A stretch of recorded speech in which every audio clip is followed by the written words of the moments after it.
તુલસી તું પાછી ક્યાં આવી ગઈ? પ્લીઝ તું જા અને તારો હિસાબ પૂરો કર અને મારે રોજની કકડાટ નથી જોઈતી. મહેરબાની કર. સોરી, અમે બીજા કોઈનું કરી લેશું. હવે આજે જા અહીંયાથી જા. બેન, આ હું જ છું. ઉર્મિલા બની તેના 2 વર્ષ પહેલાનું દ્રશ્ય છે. મારું જ છે. પહેલા કામ તો મળતું પણ પૈસા ઓછા અને તેની સાથે ગુસ્સો મફતમાં.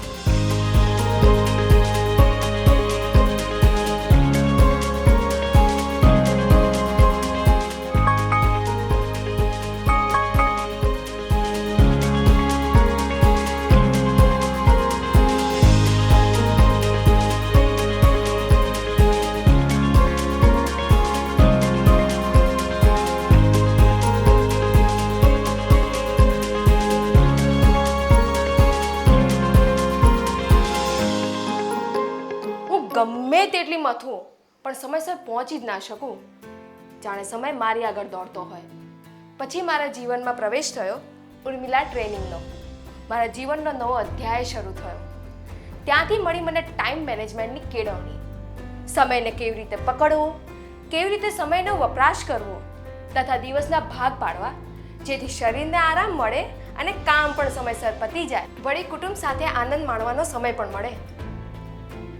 કામ પણ એવું કરો કે તમારા ક્લાયન્ટ તમારાથી ખુશ રહે અને તમને એનો શ્રેય પણ મળે. બસ આ તાલીમથી મારું જીવન જ બદલાઈ ગયું. સમયની આ પહેલી સમસ્યાનો ઉકેલ પહેલી જ વારમાં નીકળી ગયો.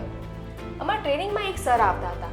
તેમણે અમને એક સવાલ કર્યો કે તમને તમારા ઘરના કામ પતાવવામાં સવારે કેટલો સમય લાગે છે? ક્યારે હિસાબ રાખ્યો છે? બસ બધાના મોઢા સિવાય ગયા અને મારી ઘડિયાળ તો ક્યારની ધૂળ ખાતી બંધ પડી હતી. સાથે ટ્રેનિંગથી જતાં જ મેં તેની ધૂળ ખંખેરી, બેટરી નાખી ચાલુ કરી. સવારે ઉઠી તો 6 વાગ્યા અને કામ પતાવતા 9 વાગી ગયા અને નીકળતા 10 વાગી ગયા. પછી મને ખબર પડી ને તો મેં સવારે ઉઠવાનો સમય બદલ્યો અને સાથે કામ કરવાની રીત પણ બદલી દીધી. સવારે ફટાફટ કામ પતાવીને હું ઘરેથી નીકળી ગઈ જેથી મારે ચાલવાનું અને બસનો સમય હું જુદો રાખી શકું. અને સરે જે ક્લાસમાં શીખવાડ્યું હતું એ તો આપણને કંઠસ્થ જ હતું. અને તમને ખબર છે બેન મને સમયસર જોઈને ચોંકી જ ગયા હતા. બેન, હવેથી મારે આવવાનો સમય આ જ રહેશે. હવેથી તમને ઓફિસે જવામાં મોડું નહીં થાય. તમે તમારા સમય ઓફિસે જાઓ. હું અહીંયા બધું જ કરી લઈશ. મેં અહીંના કામનું ટાઈમ ટેબલ બનાવી દીધું છે. આજે કયા કુંડામાં પાણી રેડવાનું છે, ઝાપટવાનું છે, એ વિશે તમે મારા પર ભરોસો રાખો. હું બધું જ કરી લઈશ. હું ઉર્મિલા છું, તમારા અને મારા જીવનને પ્રસન્નતાથી ભરી દેનાર તથા તેને કરવામાં જી જાન લગાડી દેનાર.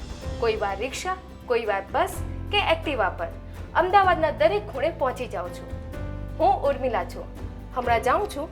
સમય ઓછો છે પણ કાલે આ જ એપ પર પાછી આવું છું.